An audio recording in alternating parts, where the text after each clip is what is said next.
హైదరాబాద్ లో కన్సల్టేషన్ మరియు 3,500 రూపాయల colour Doppler test Avis hospitals లో ఉచితంగా పొందండి. నమస్తే, వెల్కమ్ టు సుమన్ టీవీ. ప్రస్తుతం మనతో పాటు ఉన్నారు సైకాలజిస్ట్ ప్రతిమా క్రొవిద్ది గారు. నమస్తే మ్యామ్. నమస్తే అండి. మ్యామ్, పేరెంటింగ్ అనేది చాలా ఇంపార్టెంట్ రోల్ కదా. అంటే పిల్లల్ని మనం కరెక్ట్గా పెంచితేనే రేపొద్దుట వాళ్ళ యొక్క ఫ్యూచర్ అనేది బ్రైట్గా ఉంటుంది. అది పేరెంటింగ్ అనేది చాలా స్టైల్స్ ఉన్నాయి. అందరూ ఒకేలాగా పేరెంటింగ్ ఉండరు. కొంతమంది ఫ్రెండ్లీగా ఉంటారు, అంటే చైల్డ్తో నేను ఫ్రెండ్లీగా ఉండాలి, ఒక ఫాదర్లా ఉండొద్దు, ఒక మదర్లా ఉండొద్దు అన్నట్టుగా అదొక పేరెంటింగ్. కొంతమంది అథారిటీ ఉంటుంది, కొంతమంది నెగ్లిజెన్స్ పేరెంటింగ్ కూడా ఉంటుంది, కొంతమంది స్ట్రిక్ట్ పేరెంటింగ్ ఉంటుంది. అంటే మా అనుకున్నట్టుగా నేను చెప్పిందే చేయాలి, ఇక్కడ కూర్చోవాలి, అక్కడికి వెళ్ళాలి, ఇక్కడికి రావాలి, స్ట్రిక్ట్ పేరెంటింగ్. అంటే ఈరోజు మన వ్యూవర్స్కి ఈ వీడియో ద్వారా ఏంటంటే వాళ్ళ పేరెంటింగ్ అనేది ఏ మోడ్లో ఉంటుంది, అంటే డిఫరెంట్ స్టైల్స్ ఆఫ్ పేరెంటింగ్తో అంటే ఎలాంటి ఇబ్బందులు ఎదుర్కొంటారు, ఏ పేరెంటింగ్ స్టైల్తో పిల్లల్ని మనం పెంచాలి, వాళ్ళ ఫ్యూచర్ బాగుండాలి అంటే ఏం చెప్తారు? Thank you. చాలా హాట్ టాపిక్ ఇది. యాక్చువల్గా దీంట్లో చాలా రీసెర్చ్ చేసిన దాన్ని, బికాజ్ నా పేరెంటింగ్ని కూడా నేను క్వశ్చన్ చేసుకుంటూ ఉంటాను అనమాట. ఇది నేను కరెక్ట్ చేస్తున్నానా, తప్పు చేస్తున్నానా పిల్లలతో. యాక్చువల్లీ పాజిటివ్ పేరెంటింగ్ అంటే అందరూ అనుకుంటారు ఏంటంటే పిల్లల్ని కరెక్ట్గా ట్రైన్ చేయడం. అది కాదు. ఫస్ట్ ఆఫ్ ఆల్ మన బ్యాక్ ఎండ్ చూసుకోండి, మన లైఫ్ స్టైల్ ఎలా ఉండింది. యాజ్ అ పర్సన్ మనం ఆలోచిస్తే మనం పేరెంట్స్గా అయ్యేటప్పుడు ఎప్పుడూనూ అంతే, మన పిల్లల మీద పెట్టే ప్రెషర్స్ కానీ, మన పిల్లల మీద పెట్టే థాట్ ప్రాసెస్ కానీ, మన బ్యాక్ ఎండ్ నుంచి మనం ఎక్స్పీరియన్స్ అయిన థాట్ ప్రాసెస్ ఉంటాయి. మన వాల్యూస్, మన కల్చర్స్, మన ఎక్స్పీరియన్సెస్, మనది ఏదైతే మన యాక్చువల్ క్యారెక్టర్స్ ఉంటాయో అది సేమ్ క్యారెక్టర్స్ మనం అది ట్రాన్స్ఫర్ చేస్తాం. ట్రాన్స్ఫర్ చేసినప్పుడు ఏంటంటే ఏదైతే లూప్ హోల్స్ మనం ఉంటాయో, అంటే మనం ఇది చేయలేదు, అది చేయలేదు, నా పేరెంట్స్ ఇవ్వలేదు నాకు, ఇవన్నీ నేను ఇవ్వాలనుకుంటున్నాను, నేను చేయలేదు కనుక నా పిల్లలు చెయ్యాలి అనేసి ఆ కాన్స్టెంట్ థాట్ ప్రాసెస్ ఏదైతే ఉంటుందో అది రియలైజ్ అయ్యి మనము ఫస్ట్ మనని మనం మార్చుకునేదే పాజిటివిటీ. సో పాజిటివ్ పేరెంటింగ్ అంటే ఫస్ట్ ఆఫ్ ఆల్ పిల్లల్ని మార్చడం కాదు, పిల్లల్ని ట్రైన్ చేయటం కాదు. ఫస్ట్ మీరేంటో తెలుసుకోండి. మిమ్మల్ని మీరు తెలుసుకుంటే ఈజీగా అవతల వాడిని, ఎందుకంటే వాళ్ళు న్యూ జనరేషన్. సో వీళ్ళల్లో మనలో చాలా డిఫరెన్స్ ఉంది. జనరేషన్ డిఫరెంట్ ఎక్స్పీరియన్సెస్ ఉంటాయి, డిఫరెంట్ ఎన్వైర్న్మెంట్ ఉంటుంది. కాబట్టి డెఫినెట్గా వాళ్ళ థాట్ ప్రాసెస్ కూడా చాలా డిఫరెంట్గా ఉంటుంది. సో వాళ్ళు మనని అడాప్ట్ చేసుకోవాలి, మన థాట్ ప్రాసెస్ని అడాప్ట్ చేసుకోవాలి, వచ్చే కొత్త దాన్ని కూడా అడాప్ట్ చేసుకోవాలి. ఇప్పుడు ఏదైతే మనం ఎమోషనల్ ఎక్స్పీరియన్సెస్ అయ్యామో అది మన ఎమోషన్ ఎక్స్టెన్షన్ అంటాము. అలాగే పిల్లల్ని ఎప్పుడైతే మనం చూపిస్తామో, మన యాక్చువల్లీ నిజస్వరూపం చూపిస్తామో, సో వాళ్ళకి అది ఒక ఎమోషనల్ ఎక్స్టెన్షన్. మళ్ళీ వాళ్ళ ఎన్వైర్న్మెంట్కి వెళ్ళేసి వాళ్ళు నేర్చుకునేది అదొక ట్రాన్సాక్షన్, అదొక ఎమోషనల్ ఎక్స్పీరియన్సెస్. సో ఇది డబుల్ అవుతూ ఉంటుంది. సో మన పర్సనల్ ఎక్స్పీరియన్సెస్ వర్సెస్ మన ఎన్వైర్మెంటల్ ఎక్స్పీరియన్సెస్. సో ఇవన్నీ కాంబినేషన్ చేసుకుంటే అస్సలు పాజిటివ్ పేరెంటింగ్లో ఏ స్టైల్స్ ఉంటాయి, ఎవరు ఎలా చేస్తూ ఉంటారు అన్నది తెలుసుకుందాం. సో ఇది ఫస్ట్గా తెలుసుకోవాలంటే అథారిటేటివ్ పేరెంటింగ్ అని అంటే దే ఆర్ వెల్ డిసిప్లైన్డ్ అనమాట. ఏంటంటే ఒక నమ్మకం, ఒక గుడ్ పేరెంటింగ్ స్టైల్ అది అథారిటేటివ్. సో అథారిటేటివ్లో ఏంటంటే వీళ్ళు చాలా క్లియర్గా ఉంటారు వాళ్ళ డైమెన్షన్స్లో.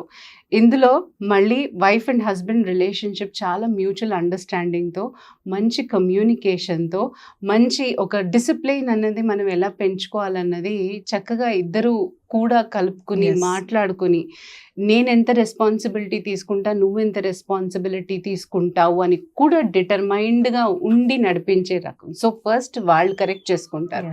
చేసుకున్న తర్వాత పిల్లలకి రెస్పాన్సిబిలిటీ, సోషల్ రెస్పాన్సిబిలిటీ కానివ్వండి, ఇంట్లో రెస్పాన్సిబిలిటీ, ఒక ఫ్యామిలీ బాండ్, రిలేషన్షిప్, అలాగే అకాడమిక్స్ గురించి ఇంపార్టెన్స్ ఏంటి అని చూపించడం కానీ, ఒక ఎమోషనల్ సపోర్ట్ కానీ కరెక్ట్గా పేరెంట్స్ ఎంత కావాలో అంత వాళ్ళకి కరెక్ట్గా అందించడం జరుగుతుంది. సో దీని మూలాన్ని ఏంటంటే పిల్లలు కూడా చాలా హై సెల్ఫ్ ఎస్టీమ్ కానివ్వండి, కాన్ఫిడెన్స్ లెవెల్ కూడా చాలా బాగుంటాయి క్లాస్లో. చాలా మర్యాదగా ఉంటారు వాళ్ళు. క్లాస్లో మీరు అబ్జర్వ్ చేస్తే ఇలాంటి క్యాండిడేట్స్ ఓన్లీ మీకు 10% ఉంటారు. సో అలాంటి పేరెంటింగ్ స్టైల్లో నా ఎక్స్పీరియన్స్ని బట్టి కూడా నేను కొంతమందిని చూశాను. చాలా పొందిగ్గా ఉండడం, అనుకుగా ఉండడం, క్లాస్లో టీచర్స్కి కూడా మర్యాద ఇవ్వటం, ఎకడమిక్స్లో కూడా బాగుండటం, ఎమోషనల్ స్టెబిలిటీ అంటే ఎక్కడ కామ్ అవ్వాలో తెలుసు, ఎక్కడ రేజ్ అవ్వాలో తెలుసు, అంత ఎమోషనల్ బ్యాలెన్సెస్తో ఉంటారు. అలాంటి వాతావరణం ఓన్లీ 10% ఆఫ్ పాపులేషన్. అది షేమ్ఫుల్ థింగ్ చెప్పుకోవడానికి ఓన్లీ 10% ఆఫ్ పాపులేషన్కి దొరుకుతుంది.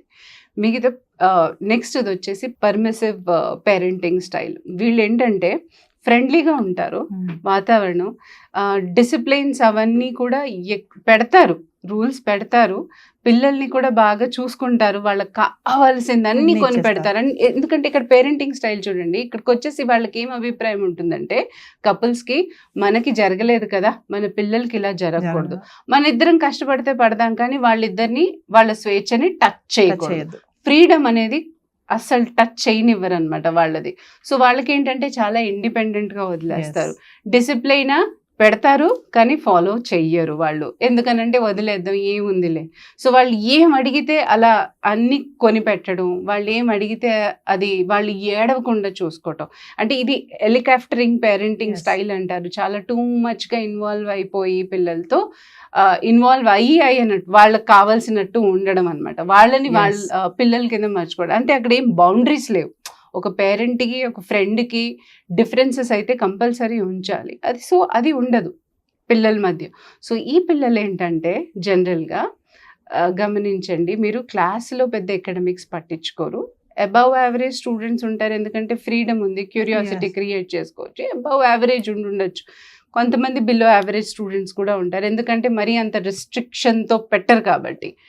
అండ్ వాళ్ళకి కావాల్సింది వాళ్ళకి దక్కకపోతే మాత్రం టాంట్రమ్స్ చాలా ఉంటాయి. సో స్టబర్నెస్ చాలా పెరుగుతుంది వాళ్ళల్లో, మొండితనం చాలా పెరుగుతుంది. అండ్ దాన్ని బట్టి మీరు చూడొచ్చు క్లాసుల్లో కూడా అలాగే వర్బల్గా కూడా వాళ్ళు కొంచెం ఓవర్ టాంట్రమ్స్ యూస్ చేయటం క్లాసెస్లో కూడా జరుగుతుంది. సో ఇలా అనమాట. అండ్ వీళ్ళకంత ఫ్రీడమ్ ఇస్తున్నారు కాబట్టి మన పిల్లలు ఫ్రీడమ్ని కరెక్ట్గా వాడుకోలేరు. అది ఏంటంటే కొంచెం బ్యాడ్ దీనికి కూడా వెళ్ళే మిస్యూజ్ వెళ్ళే ఛాన్సెస్ ఉన్నాయి. కాబట్టి ఫ్యూచర్లో పియర్ ప్రెషర్ తీసుకోరు, ఎందుకంటే వాళ్ళకి తెలుసు ఫ్రీడమ్ ఉంది కాబట్టి ఇక్కడ ఎవరు చెప్పినా ఒప్పుకోరు. కానీ వాళ్ళలో క్యూరియాసిటీ ఎక్కువ ఉంటుంది కాబట్టి సబ్స్టెన్స్ అబ్యూస్కి వీటికి కూడా వెళ్ళే ఛాన్సెస్ ఉంటాయి. ఇంపల్సివ్ కూడా ఉంటారు కొద్దిగా, ఎందుకంటే వస్తువు దొరకకపోతే you can see the tantrums. So ఇది పర్మిసివ్. ఇంకోటి అన్ఇన్వాల్వ్డ్ పేరెంటింగ్ స్టైల్. ఇది కంప్లీట్గా జెల్లీ ఫిషింగ్ పేరెంటింగ్ అంటాము. ఎక్కడైతే పేరెంట్స్ ఇద్దరు వర్కింగ్ ఉంటారు, సో ఇద్దరు పట్టించుకోరు.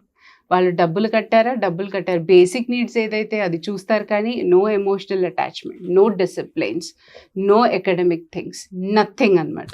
ఇంకా వాళ్ళని వీళ్ళు పెరగడం కూడా నానీస్తో పాటు ఎక్కువ పెరుగుతుంటారు. మీరు చూస్తూ ఉంటారు కదా, డే కేర్లో నానీస్ వీళ్ళతో దగ్గరే. అండ్ ఈ కపుల్స్లో ఏంటంటే ప్రాబ్లమ్ వాళ్ళకే ఇష్యూస్ ఉంటాయి, పోట్లాట్లు, అరుచుకోవటాలు, పిల్లల్ని చూసే టైం ఎక్కడ. So there is a difference of opinion between the couples. And అది కంప్లీట్గా వీళ్ళల్లో కూడా ట్రాన్స్ఫర్ అవుతుంది. సో ఈ పిల్లలు చాలా టాంట్రమ్స్ యూస్ చేస్తారు స్కూల్స్లో. చాలా వర్బల్ అబ్యూజివ్ కూడా చాలా ఉంటుంది. అంటే ఉన్నట్టుండే ఎందుకు కొడతాడో కూడా తెలియదు ఒక్కొక్కసారి. సో ఏదైతే ఇంట్లో ప్రెషర్స్, ఇంట్లో ఏది జరుగుతుందో అది చూడనట్టు క్లాస్లో చేస్తారు. ఎకడమిక్ పర్ఫార్మెన్స్ చాలా పూర్ ఉంటుంది.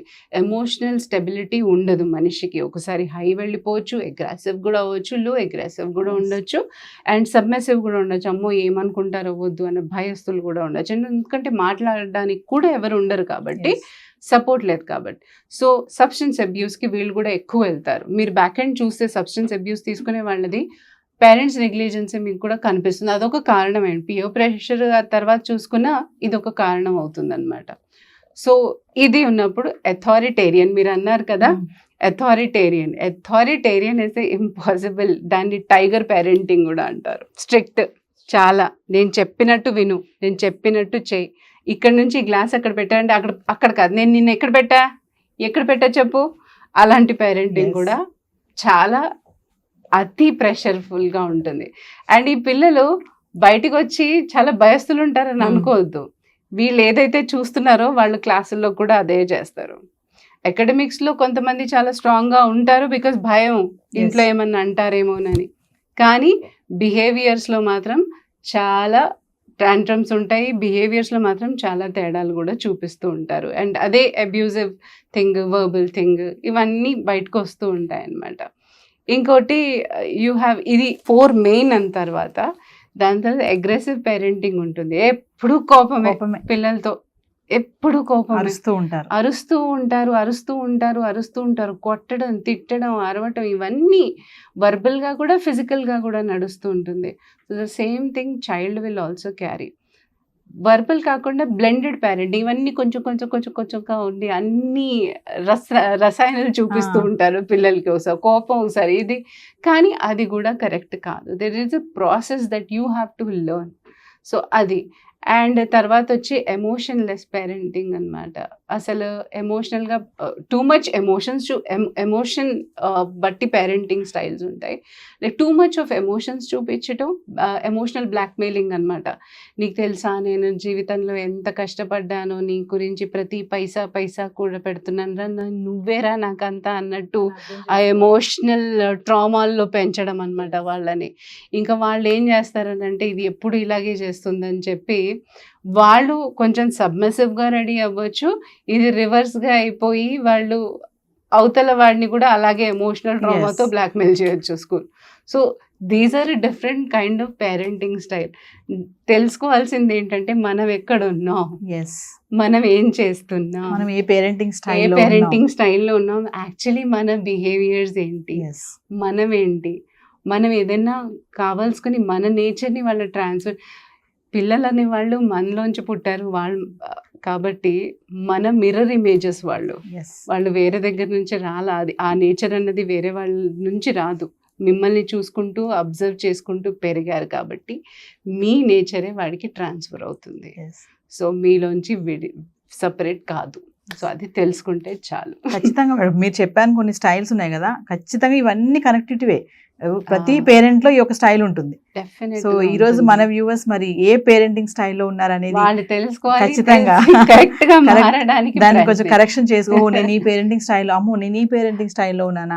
ఒకసారి అడాప్టివ్ పేరెంటింగ్ కానీ ఎక్స్ప్లోరేటివ్ పేరెంటింగ్ కానీ ఆలోచించండి. అంటే మీ నేచర్ చేంజ్ చేసుకోవడానికి ఆలోచించండి. పిల్లల్ని తర్వాత చేయొచ్చు. సో అది చేసుకుంటే చాలు, ఆటోమేటిక్గా వాళ్ళు కూడా కరెక్ట్ చేసుకోవచ్చు. Thank you ma'am. Thank you so much.